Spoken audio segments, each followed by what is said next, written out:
বিশ্বে এমন একটি দ্বীপ রয়েছে যেখানে বসবাসকারী মানুষ ১০০ বছর পর্যন্ত বাঁচেন। শুনতে অবাক লাগলেও সত্যি। তুর্কি উপকূল থেকে প্রায় ৩০ মাইল দূরে ভূমধ্যসাগরের পূর্ব দিকে গ্রিক দ্বীপ ইকারিয়া। সেখানে বাস করেন বিশ্বের সবচেয়ে প্রবীণতম মানুষেরা। যেন মনে হয় তারা মরতেই ভুলে গেছেন। অসম্ভব সুন্দর দ্বীপ ইকারিয়া হল একটি পাহাড়ি এলাকা। সেখানে খাড়া উপত্যকায় গড়ে উঠেছে জনবসতি। ছোট্ট দ্বীপটি স্থায়ী বাসিন্দা ৮,০০০-এর কিছু বেশি। গ্রিসে এমন অনেক পর্বতমালা রয়েছে, তবে সেগুলোর সঙ্গে ইকারিয়া দ্বীপপুঞ্জের ব্যবধান অনেক। কারণ সেখানকার মানুষেরা অন্যান্য দ্বীপপুঞ্জ এবং মূলভূমির জনসংখ্যার তুলনায় ১০ বছর বেশি বাঁচেন।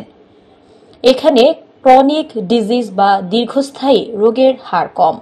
পৃথিবীর যে কয়টি স্থানের বাসিন্দারা দীর্ঘজীবন লাভ করেন, গড় আয়ুর বিচারে এখানকার জনগোষ্ঠী তার অন্যতম। শুধু তাই নয়, তাদের ক্যান্সার এবং হৃদরোগের হারও অনেক কম। এছাড়াও হতাশা, স্মৃতিভ্রষ্টতার বালাই নেই এখানে।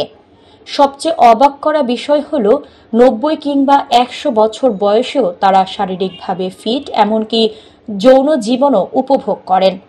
দৃঢ় সামাজিক ও পারিবারিক বন্ধন, নিয়মিত শরীরচর্চা এবং প্রয়োজন মাফিক ঘুম ইত্যাদি এই দ্বীপের বাসিন্দাদের শতবর্ষী হওয়ার কারণ বলে মনে করা হয়। এথেন্স বিশ্ববিদ্যালয়ের মেডিকেল স্কুলের গবেষণায় উঠে এসেছে, ইকারিয়ানদের ডায়েটে শাকসবজি ও মটরশুঁটির পরিমাণ বেশি থাকে। তারা খুব বেশি মাংস বা পরিশোধিত চিনি জাতীয় খাবার খান না। অল্প পরিমাণে রেড ওয়াইন, আলু ও ছাগলের দুধ নিয়মিত খেয়ে থাকেন তারা। ইকারিয়ান প্রচুর পরিমাণে ভেষজ চা এবং কম পরিমাণে কফি পান করেন, যা তাদের সুস্বাস্থ্য বজায় রাখে। তারা প্রতিদিন খুবই কম ক্যালোরির খাবার খান। একেবারেই পশ্চিমা জীবনযাত্রায় অভ্যস্ত নন তারা। ইকারিয়ানরা নারী পুরুষ সবাই নিজেদের জমি নিজেরাই চাষাবাদ করেন।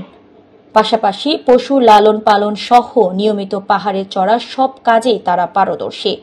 ১০০ বছর বয়সেও তারা ১০০ সিঁড়ি মুহূর্তে পাড়ি দিতে পারেন।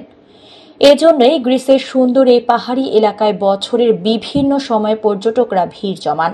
সেখানকার সৌন্দর্য মুগ্ধ করে সবাইকে। সমুদ্রের পাশে খাড়া উপত্যকায় ছড়ানো ছিটানো বাড়িঘর ও পাহাড়ি পরিবেশ দেখতে গিয়ে নিরাশ হয়ে ফেরেন না কোনো পর্যটকে।